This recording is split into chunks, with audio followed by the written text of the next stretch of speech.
Welcome into another live Inside Carolina postgame. I'm Tommy Ashley. We are sponsored by Johnny T-Shirt and Congruity. That is Rob Harrington. We're here to talk about a first four beatdown in Dayton. Carolina rolls San Diego State 95-68. Rob, your overall thoughts, and then I want to go in the Wayback Machine and tell you what this game reminded me of. But an impressive performance by Carolina. Yeah, for sure. I mean, I actually had a question for you. If you had a better word than mollywop, I think we used that one. You used that one recently. This exceeded even that. An ass kicking. Okay. Sorry, Ben. That was about sums it up. I mean, from basically start to finish. Yeah, I mean, Carolina blew them out early and often. I mean, they went on multiple big runs until the very end of the game. When they got sloppy, of course, but really they for them to stretch that lead in the second half, I think it was 24 at halftime, to stretch that lead over the next 10 minutes, really impressive. I especially like the way that the team shared the ball, and they were good on both ends tonight. They could have won this game. I mean, yeah, you could say RJ was on fire, team shot threes really well. It's true, and that opened up the lead early, but they could have won this game with a very pedestrian shooting night because they were so good defensively. And, yes, San Diego State isn't a great offensive team, but this is a vaunted, legitimately good defensive team. And you never would have known that. I mean, the Heels just put it on them. And it was exactly the thing that everybody needed tonight. It was. And, I had several radio hits today, and I told people, I said, this Carolina team, we can talk about, all the tournament mess and all the controversy, quote unquote, and all that. I said, but this Carolina team, if they play, they're really good. The question is, will they show up and play? And it reminds me of a game in 1988 against Loyola Marymount. I told you I was going back, and I know there's some people in this chat that'll know this game. Carolina plays Loyola Marymount in the tournament. Loyola Marymount was the highest scoring team in the country. They had Bo Kimball and the late Hank Gathers and a bunch of other guys. They averaged like 110 a game. Carolina came into that game. I think it was the second round of the NCAA tournament. Carolina can't run with them. There's no way Carolina can keep up with them. Carolina beat them by 30, like 123 to 90 something or something ridiculous like that. It reminded me of that type game when I kept hearing about how good San Diego State was on defense. Because to your point, as efficient as they could possibly be, Carolina was that tonight. What did you see? And we got to give credit to Hubert Davis because they ran a lot of sets that just got open, clean looks. And got to give credit to Elliot Cadeau. He was fantastic at times after the first couple minutes where they were shaky on the passes. But how did this happen, Rob, against a defensive team that led the nation in defensive field goal percentage? That's a big deal. I thought that Cadeau was the number one factor early in the game. There were jitters on both sides, but they could not stop him from getting into the lane. And everything good that happened after that, Jay Wright talked about it at halftime too. He was drawing help defenders. He was scoring. And it completely broke their help defense because they're accustomed to winning their one-on-one matchups defensively. And they lost it every single time. I mean, Cadeau was winning that matchup every time, and they had no answer for it. And it's interesting to me, we saw this with Roy Williams teams too, that sometimes you get back into non-conference because everyone scouts Carolina. Everyone scouts each other relentlessly in conference. So people sort of know how to play these guys. They played them last year. It's sort of a breath of fresh air because you're encountering, even if you scouted them on paper, it's not the same thing as having played against them, not having that familiarity. And I thought that Carolina really caught them off guard. Especially with the defensive intensity too. San Diego State was jacking up a lot of bad threes, and they're not a good shooting team. So you want them to take shots like that. My comparison, I mean, I like your 1988 better, is much more recent, which is 2022, and that was the 8-9 game against Marquette. Carolina was up 28 points at halftime in that game, which was another when I think they were favored, but not by very much. Sort of like this, just whooped Marquette. They did not stretch the lead in that game like they did in this one, but it was very similar. And you hope that they will build momentum similarly. Now that game, that was 64 and they went straight to number 1 seed Baylor. Now, of course, they get a 6 seed, but again, you couldn't ask for a better performance and a tonic to all the criticism, the relentless criticism that the team has received over the past 72 hours. Yeah, Hubert Davis talks about don't listen to the noise, tune out the noise, the distractions, the sideshows, all that kind of stuff. You hear it. I mean, these guys hear it all the time, and it's just a fact of life. And they played like they heard it, quite frankly. And, if I were San Diego State's coach, Dutcher, I'm saying, y'all need to stop talking about them because they don't need any more, enthusiasm to play against us in the NCAA tournament. Carolina rolls 95-68, talking with Rob Harrington here on the Inside Carolina postgame. 914 people in the chat. Let's push it past 1,000 at midnight here on the East Coast almost. Rob, let's talk a little bit about Cadeau's game. I thought you said he was really in control. 12 assists, 2 turnovers, 4 for 5, from the field. We can talk about both guards. We'll throw RJ in here too because we've seen games where they're terribly inefficient. Cadeau will throw it all over the place, and RJ can't hit shots. You got RJ 6 for 6 from 3, which is probably other than him scoring 40. This is probably the best game I've seen him play scoring-wise and efficiency-wise, and I'm sure there's somebody who will point a different game. But your thoughts on how they worked together and were effective against that defense? Again, starting with Cadeau breaking down the defense, and I thought RJ, for all the shooting he will sort of be remembered for in this game, he actually was pretty deferential for a lot of the first half. It really wasn't until late in the first half that he started getting more of a quick trigger. He had that 3 at the end of the half. He had a couple of crazy threes in the second half, but he wasn't hunting his shot for most of the first half.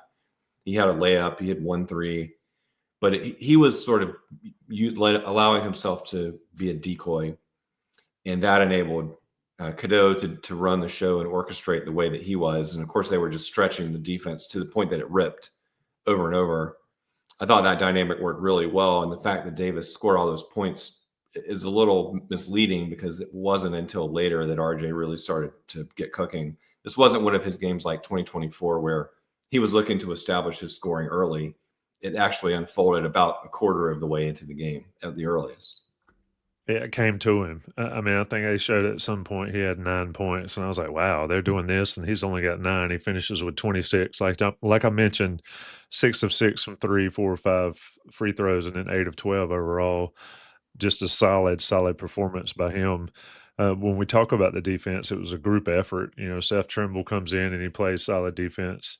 Lubin and Withers I thought were effective. Look, when Goethe is shooting threes, and I know that's his game, you don't want to give him open ones because he can make it. But when he's taking step back long twos, that's when you knew Carolina was in their heads and on the defensive end, Rob. Is it purely a mental thing and engagement for Carolina? San Diego State's offense, like we mentioned, is not great. How do you build off a performance like that? It's got to be a confidence thing and helps the confidence. How do you carry that forward? I think they were much more engaged. I think we'll find out more on Friday. But to be clear, they did this in the second half against Duke too. I mean, that's what spearheaded the comeback was when they got into a defensive stance. And you can call it bittersweet because where was it all year? But I'm not focused on that right now. They're here. If they play defense at that level, obviously they're going to need to continue to hit threes. Maybe not at quite as high a percentage, but even a more realistic one in the 40s, low 40s, will give them a chance to win another couple of games. And there's no reason they should not be overwhelmed on Friday. And if they win that game, I don't think they should be overwhelmed on Sunday. We'll just have to see if they can come out as focused as they were in this game, jitters notwithstanding. And if they do, then I think they should be right there. Yeah, when you look at it, they held San Diego State to 40% shooting. If they shoot 58% from 3 against anybody, they're going to win those games. 14 for 24 from long range for Carolina, 21 of 24 free throws, which is another solid thing. And then, of course, 53% overall. again, talking with Rob Harrington, there it is. Now we have over 1,057 people in the chat on a Tuesday night at midnight on the East Coast, Rob. It's just folks want to know, do Carolina fans care? The Carolina fans care, and especially inside Carolina fans. Shout out to Johnny T-Shirt for sponsoring us. Also, Congruity. Rob, when you look ahead or anything left in this game, yeah, let's stay here because I want to talk about Lubin and Withers. Mm-hmm. There is no doubt that the reason this tide has turned is because Hubert Davis has finally gone to quote unquote traditional in my mind. Yes, there's been more engagement. Yes, guys have stepped up. But having two bigs on the court just seems more natural for everybody out there playing Carolina basketball. Your thoughts on Withers and Lubin tonight? Lubin, 8 for 8 from free throw line. He was great from the foul line. I'm sure that was in his mind this week after the Duke game the last couple of days. I thought Withers was a great physical presence. Again, I don't know what his rebound totals were, but I thought he got a lot in the first half in traffic, like tough contested rebounds. Withers had 10 total.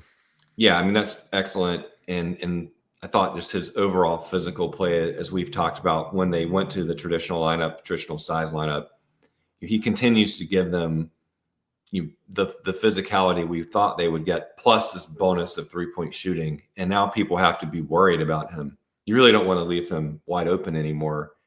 Even when he puts the ball on the floor, which I've been campaigning against for 2 years, now when he does that, I'm not as bothered because people are coming out so far on the closeouts. They're making it easy for him to get to the rim. He had another really nice drive tonight. He got fouled. That's the type of thing you wouldn't want him doing a lot. You don't want him dribbling side to side, but those vertical drives like that are yet another piece of the offense that has opened things up for them. Indeed, it has. Withers and I had it up here. Withers, 10 points, 10 rebounds, 3 turnovers. He had a couple, you can't really make. And like I mentioned earlier in the show, early in that game, they were making passes as if they had not scouted the length of San Diego State. Mm-hmm. It's amazing. And I think Spinarkle pointed it out. They had 10 turnovers on the night, ended with 11, but 6 of those were in the first 5 or 6 minutes of the game. So they certainly shored that up. Other good performers, I mentioned Trimble earlier, 16 points. Another free throw guy, 6 of 6 from the line in 27 minutes. Ian Jackson, you felt like he was going to get some shots up tonight, being able to have a late game and get some nourishment and all that. He has 9 points, 3 of 6 from 3. I thought Powell was effective defensively. It was just a group effort. Anything left on this game specifically, Rob, that I've missed? And then we'll look ahead a little bit in the rest of the bracket for Carolina. The final thought on this game is that I thought the team showed a lot of confidence at the outset. Everyone seemed loose. People were smiling a lot. There was a lot of pointing to the passer even early in the game. So that I thought they came out with a very healthy, competitive mindset and very positive. I didn't see any hangover from the Duke loss. I didn't see a chip on the shoulder negatively from all the coverage. It seemed they allowed that to feed them and turn it immediately and process it as a positive. And I think that's what helped them get off to such a great start. Yeah, and somebody in the chat, and I was trying to find it. I want to say it was Bill Petty. If that was you, I appreciate the comment. Yes, Bill Petty earlier in the chat says San Diego State committed its first foul and then committed 5 consecutive shooting fouls. Carolina made all 10 free throws. And then they committed a couple non-shooting fouls, and Carolina made those free throws as well. You make free throws when you're getting fouled a lot, and you can stretch it out in a hurry. And, Rob, I thought my final thought on this game is I tweeted it at halftime. I refuse to base what I think is going to happen on what has already happened until it's over, because we saw last week against Duke, one team could look awful for 20 minutes, 30 minutes in that case, but 20 minutes, and then turn it around. I thought the way Carolina pushed it out to 40. When you hit a three-pointer and you're up 82-42 in an NCAA tournament game, I don't care if it's a 116 game. That's incredible. And it speaks a lot to what this team has been able to do and was able to do tonight. Again, talking with Rob Harrington, shout out to the 1,000+ here in the chat. Rob, Ole Miss. Now, what's interesting to me is they're going to play Mountain West, which they have destroyed, And we've heard a lot about the Mountain West being a conference that surpassed the ACC. We've certainly heard that the SEC has surpassed the ACC, and rightfully so. But now you get an Ole Miss team that's the 6th seed. It feels like this is a good draw for Carolina. Tell me why you think so, or why I'm wrong. I think under the circumstances, considering they're playing a 6th seed, this is basically a top 25 team. They're good, but they're not excellent at any one thing that I think would really hurt Carolina. Not an elite shooting team. They're good on both sides of the ball, not elite. What they have is they're battle tested because they came through that SEC schedule. They played every style. They played every elite talent teams like Alabama and Auburn. So they've seen it all. They are not going to be surprised by anything Carolina throws at them in terms of talent.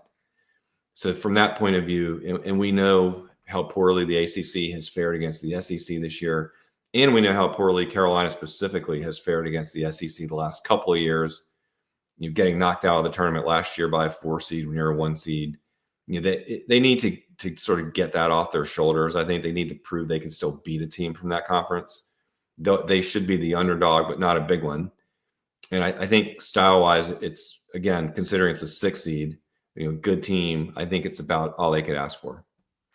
Indeed. Carolina and Ole Miss. It's the second game of the first session out in Milwaukee. Is scheduled for 4:10-ish. We know how those games work. Just like tonight, watching Alabama State and St. Francis, it was, I don't care who wins, just as long as it's not overtime. I thought for sure it was. Yeah. Yeah. What a great play. What a great run there for Alabama State. It was classic seeing their coach and player in the postgame interview.